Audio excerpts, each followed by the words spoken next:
Assalamualaikum warahmatullahi wabarakatuh. Sahabat-sahabatku tercinta, tidak ada satupun pasangan dalam sebuah ikatan pernikahan yang menginginkan pernikahannya berakhir dengan perceraian. Bahkan salah satu hal yang paling ditakutkan oleh setiap pasangan adalah perceraian.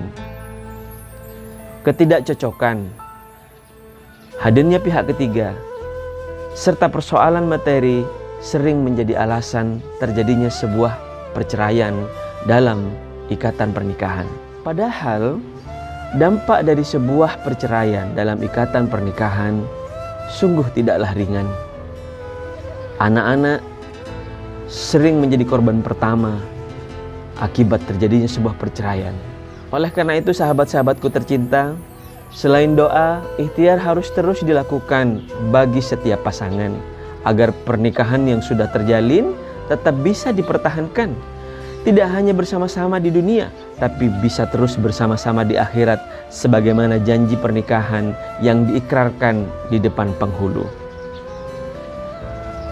Berikut kami hadirkan kiat-kiat bagaimana pernikahan bisa dipertahankan dan perceraian bisa dihindarkan.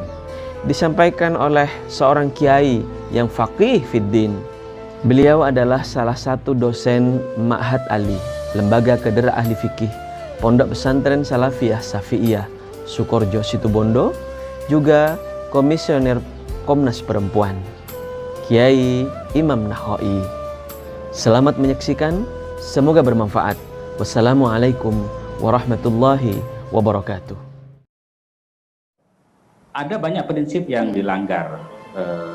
Kenapa terjadi syikok istilahnya? Syikok itu ketika tadi ana dan ana itu, saya dan saya, kan seharusnya menjadi nahnu, menjadi nahnuwiyah, menjadi kita, bukan ananiyah. Suami istri itu harus nahnuwiyah, bukan ananiyah. Kekitaan, bukan keanaan.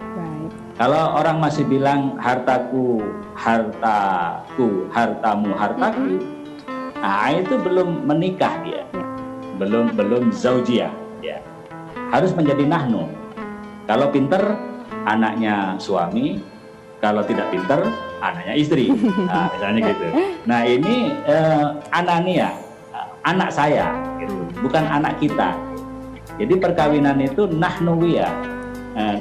Kekitaan, karena dia sudah dikumpulkan gitu, dengan konsep azwaj tadi itu. Nah, prinsip muasyarah bil ma'ruf itu, jadi di dalam Al-Quran itu hampir ayat-ayat yang berbicara tentang suami istri itu sebenarnya kembalinya kepada satu nilai, yaitu kesalinan.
nanti kalau bangun dibicarakan. Iya. Hal-hal sekecil Jadi itu bukan juga kayak- harus menjadi kesepakatan bersama begitu ya Yai? Harus menjadi kesepakatan bersama. Apalagi misalnya yang sering menjadi problem ketika misalnya seorang suami menjadi pegawai negeri di kota A, Ya. Istrinya menjadi pegawai negeri di kota B. Sementara bagaimana memutuskan ini? Biasanya yang selalu mengalahkan istri, Istri ya. mengalah untuk mengikuti suami. Nah, itu sesungguhnya tidak salah kalau dia berangkat dari iroda kehendak yang dibangun di atas tarodin wa tasyawur, gitu. Di atas musyawarah dan kerelaan. Nah, pilihan artinya.